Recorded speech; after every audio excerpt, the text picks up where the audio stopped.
Hello team. आज हम discuss करेंगे कि आप किस तरीके से फाइनेंस कनेक्ट के अंदर आप अपने आइटम्स ऐड करते हैं। तो फर्स्ट उसके लिए आपको आइटम मैनेजमेंट में जाना है, आइटम मास्टर के अंदर जाना है। यहाँ पे आपको आपके आइटम ऐड करने होते हैं, ठीक है। उसके लिए आपके पास दो ऑप्शन होते हैं, एक सिंगल ऐड के थ्रू आप एक सिंगल आइटम ऐड कर सकते हैं एंड इम्पोर्ट के थ्रू आप मल्टीपल आइटम्स वन टाइम में इम्पोर्ट कर सकते हैं, ठीक है। ये एक्सेल के थ्रू आप करते हैं। फर्स्ट मैं आपको फॉर्म शो कर देता हूँ किस तरीके का फॉर्म होता है।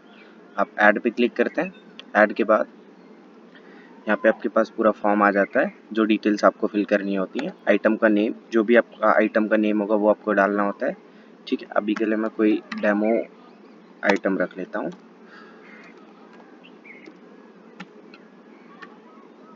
नेक्स्ट आपको अगर आपके पास कोई आइटम कोड वगैरह है वो भी आप डाल सकते हैं, जो भी इसमें फील्ड्स हैं आपके पास हैं तो आप डाल सकते हैं। बट ये जो रेड मार्क वाले फील्ड्स हैं ये फिल करने मैंडेटरी होते हैं। आपको जो भी आपने सब कैटेगरी बनाई होगी वो आपको गो बटन पे क्लिक करके सब कैटेगरी सेलेक्ट करनी होती है।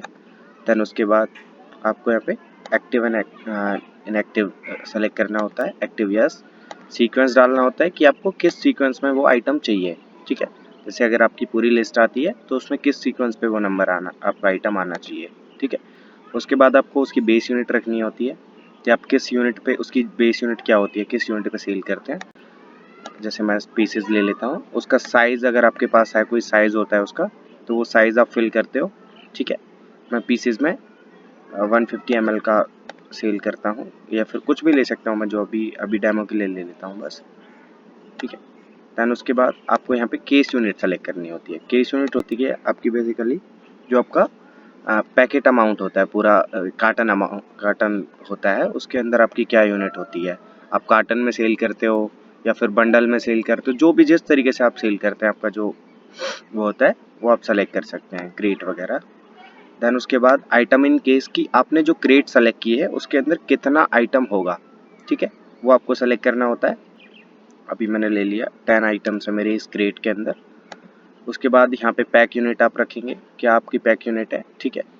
ये आपके ऑप्शनल है कि आप इसको रख सकते हैं या फिर नहीं, ठीक है। यहाँ पे आपकी टैक्स डिटेल्स आ जाती हैं जो भी आपने सेट की होंगी। यहाँ पे आपको प्राइस डिटेल्स फिल करनी होती है। बेस यूनिट की प्राइस आपको यहाँ पे डालनी होती है कि आप किस यूनिट पे किस बेस प्राइस पे उसको MRP पे रखते हो, ठीक है। अभी मैं इसको 20 रुपीज़ रख लेता हूँ। उसका सेल प्राइस क्या होगा, एंड उसके बाद अगर LPR है आपके पास, लास्ट परचेज रेट वगैरह, वो आप डाल सकते हैं। ये आपका क्या प्राइस की केस यूनिट डिटेल्स होंगी, किस केस पे आप सेल करते हो वो आपको डालना होता है। देन उसके बाद यहाँ पे आपको सेल प्राइस उसका रखना होता है, या आप अपने अकॉर्डिंग जो भी आपको रखना हो वो रख सकते हैं। आपको यहाँ पे असाइन राइट्स रखने होते हैं।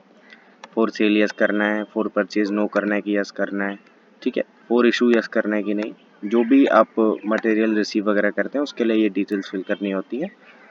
यहाँ पे आपको ब्रांड सेलेक्ट करनी होती है, किस ब्रांड का आपका आइटम है, ठीक है। मैंने कोई भी अभी ब्रांड सेलेक्ट कर लेता हूँ।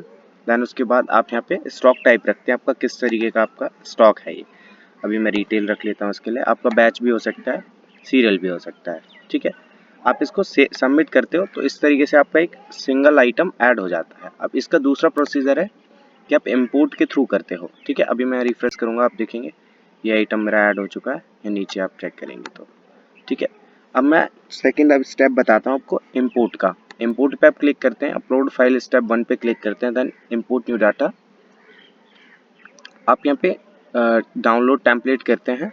यहाँ पे एक एक्सेल फॉर्मेट डाउनलोड होता है, उस एक्सेल फॉर्मेट के अंदर आपको डिटेल्स फिल करनी होती हैं। जो भी आप एक सिंगल फॉर्म के लिए करते हैं वो आप मल्टीपल आइटम्स के लिए एक एक्सेल में फिल करते हैं, ठीक है। ये सेम डिटेल्स आपको डालनी होती है। आइटम का नेम, यहाँ पे आइटम कोड वगैरह, यहाँ पे सब कैटेगरी क्या है उसकी, एक्टिव यस है कि नो, बेस यूनिट क्या है, साइज़ क्या है। ये जो आप सिंगल उसमें फिल करते हैं डिटेल्स, वही आपको यहाँ पे फिल करनी होती है, ठीक है। ये पूरा फॉर्म होता है, ये आप मल्टीपल आइटम्स के लिए एक साथ अपलोड करने के लिए क्रिएट करते हैं, ठीक है। ये क्रिएट करने के बाद आप इसको अपलोड करते हैं। यहाँ से दोबारा इम्पोर्ट पे जाके, इम्पोर्ट न्यू डाटा पे जाके आपने चूज़ फाइल करके जहाँ पे भी अपने फाइल सेव की होगी वहाँ से सेलेक्ट करके इसको सबमिट करना होता है। सक्सेस करने के बाद आप इसको यहाँ पे सिंक करते हैं, सिंक इंसर्ट डाटा पे क्लिक करके न्यू अगर आपने अपलोड किया है तो आपको न्यू डाटा सिंक करना होता है। यहाँ आपके पास सिंक ऑप्शन आता है, आप उसको सिंक करके ओके करके रिफ्रेश करते हैं तो आपका ये डाटा यहीं पे पता चल जाएगा। आपको सही डाटा होगा तो आपका सक्सेस हो जाएगा, नहीं तो फेल्ड हो जाएगा। ठीक है, इस तरीके से आप अपना आइटम का डाटा अपलोड कर सकते हैं। Thank you.